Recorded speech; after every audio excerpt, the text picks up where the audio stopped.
G'day interwebs, I'm Bman and this is my review of the Pokemon Detective Pikachu movie. I have to be careful when reviewing this movie because I'm a big Pokemon fan and I've been watching the trailers for the movie over and over again since they were released.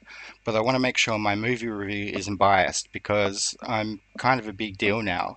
I've pretty much pwned YouTube and all the social medias. Some people in my comment section say I could be the next PewDiePie.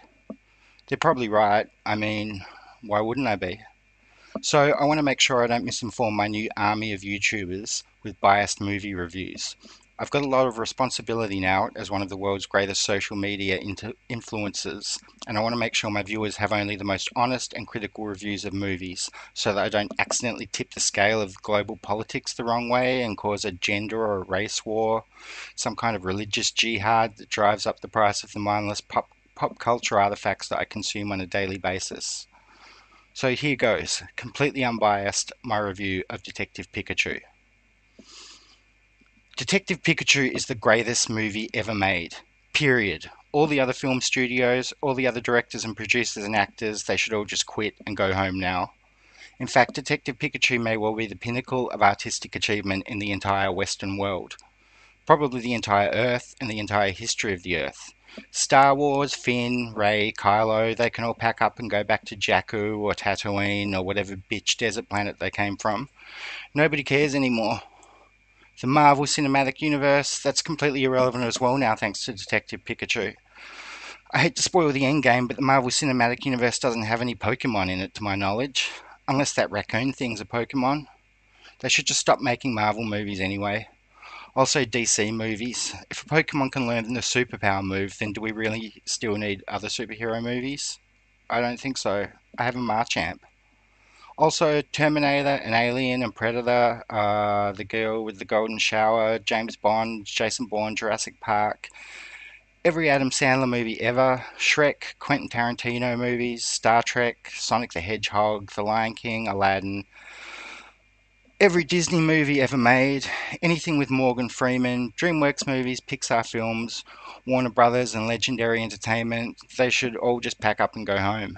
None of those guys are ever going to make a movie as good as Detective Pikachu. In fact, I say we quit all artistic endeavours on Earth, except those related to the creation of future live action Pokemon movies. Track down all the film roll and DVDs and VHS cassettes that have nothing to do with Pokemon and burn them all in a giant tribute to Detective Pikachu. Okay, so here's a spoiler free synopsis of the movie plot. By spoiler free, I mean I'm not going to give away anything that isn't in the trailers. So if you're some sort of freak that's been avoiding every trailer to preserve a semblance of freshness when you watch the movie, then turn off the video now. But go to one of my other videos. I need the watch time. Go and click on my Pokemon Let's Go Let's Play playlist, and then if you want, you can fall asleep for 55 hours straight. In fact, you should do that regardless. Go on, go now.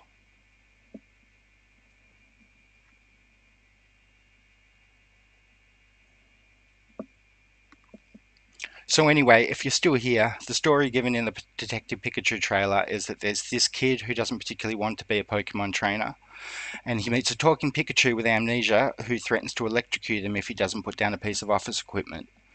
They go on adventures and stuff, and the Pikachu is trying to solve this crime, going mainly on a clue found in his detective hat. This story is airtight. Like, this movie is not based on a children's game. This is gritty, dark, real life stuff. Real, hard issues that people might have to deal with on an everyday basis. If they lived in a city full of magical creatures that can electrocute you with their zigzag tails or melt steel with their fire breath. But don't think the story ends there. I don't want to give anything away, but Detective Pikachu is twisty. The convoluted twists and turns of the storyline put Game of Thrones to shame, and not once during the entire movie did I notice a coffee cup that was not intentionally placed in the movie for Detective Pikachu to drink. Anyway, the storyline has lots of twists and turns that absolutely blew my mind, and I'm pretty sure that's because it's the most intriguing storyline in the history of modern cinema, and not because I'm a rabid otaku that is completely obsessed with Pokemon.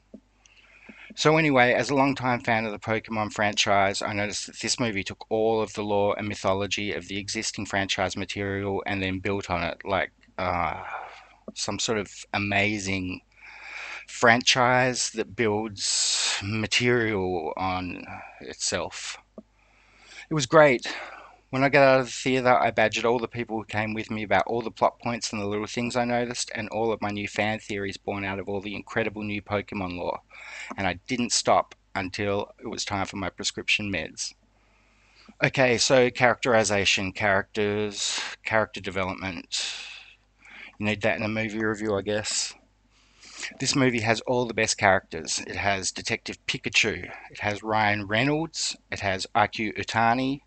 Um, it has that guy from Deadpool, who was also in X-Men Origins Wolverine. Wow, it has a lot of characters. And Pokemon. Pokemon are characters too. In fact, they're the best characters. Not every character in cinema comes with a convenient reminder of saying its own name every time it speaks. So this Pokemon movie has lots of Pokemon. It has Pikachu, it has Psyduck, it has Charizard, they're all in the trailers. I mean, they're clearly the best Pokemon, but it also has other objectively lesser Pokemon in it as well. And if you think they showed all of the included Pokemon in the trailers, then think again. I was all over those trailers like a Pikachu on a ketchup bottle, but when I saw the movie in the theaters, I was noticing all kinds of Pokemon that didn't appear in the trailers. So I don't think it's one of those movies where all the best material is in the trailers. If you're a Pokemon fan, you're going to be all like, ooh, look at that, ooh, look at that, ooh, look at that, for the entire runtime of the movie. Oh, while I'm talking about the characters, I should mention that there were human actors in the movie as well.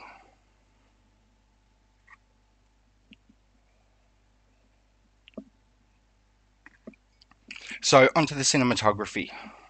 It was amazing. Probably the best cinematography ever. It had all of the cinematography. There was so much going on the movie screen that when the movie is released digitally, I'll probably have to watch it over and over again, 100 times every day, www.detectivepikachu.com, just to take in all the Easter eggs. Not because I'm a crazy weeb though, because I want to be the best possible movie uh, movie guy that there is, and the only way to do that is to thoroughly study this modern masterpiece of the audio-visual arts.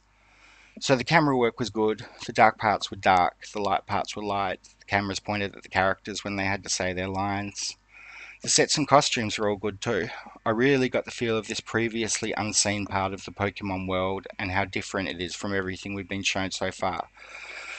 But while still being part of that same world, informed and connected with the previous Pokemon material.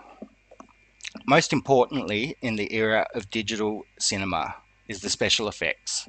There were so many special effects in this movie that I can only assume the film studios must have been hemorrhaging billions of dollars for every second of footage that was recorded. That's excellent. If this modern golden age of cinema tells us anything, it's that special effects are everything, and that the quality of a movie is directly related to its production cost. Or its production cost minus its box office, if you want to get really technical, I guess. So, anyway, one thing bothered me about Detective Pikachu. In all of the pre-release material, they claimed that Ryan Reynolds would be in the movie. I looked for him really hard through the whole thing, and I couldn't spot him anywhere. There's this wisecracking Pikachu, and the kid he runs around with trying to solve crimes. There's a whole bunch of other Pokemon, and then there's all the human actors, but I didn't notice Ryan Reynolds once. Maybe he was in the background or something, dressed as Deadpool. Maybe he was buried in a coffin on one of the sets, but I didn't notice him. So, as someone who remembers Two Guys, a Girl, and a Pizza Place, that was a bit of a relief. Anyway, like I said before, Detective Pikachu is a pretty cool movie. You should go and see it. Don't take your kids though. There's nothing in the movie that would really upset children, but if I'm in the theatre and you bring your kids while I'm watching and they're all like, oh, look, it's Pikachu, isn't he cute? This is such a fun movie, then I will whirl around and say, no, no, be quiet. Be completely silent during Detective Pikachu. This is not a movie for children. This is a movie for middle-aged white men who have spent the last 20 years of their lives playing handheld RPGs about Japanese battle monsters. Be quiet now, you filthy monkey spawn, or I'll have you ejected. So anyway, that's my review of Detective Pikachu, the greatest movie ever made. I give it 6 out of 5 star use. I'm Bman, and this was me pwning movie reviews on my first try. Remember to subscribe to BmanPwnz, BmanPwnz on YouTube, Twitch, Instagram, Twitter, Mixer, TikTok, BmanPwnz, and Facebook, and to give me all of your money on Patreon. Whatever platform you're viewing this on, remember to like and leave a comment telling me how great I am. Okay, hope you enjoyed the internet. Hope you enjoyed the video. Peace out, interwebs.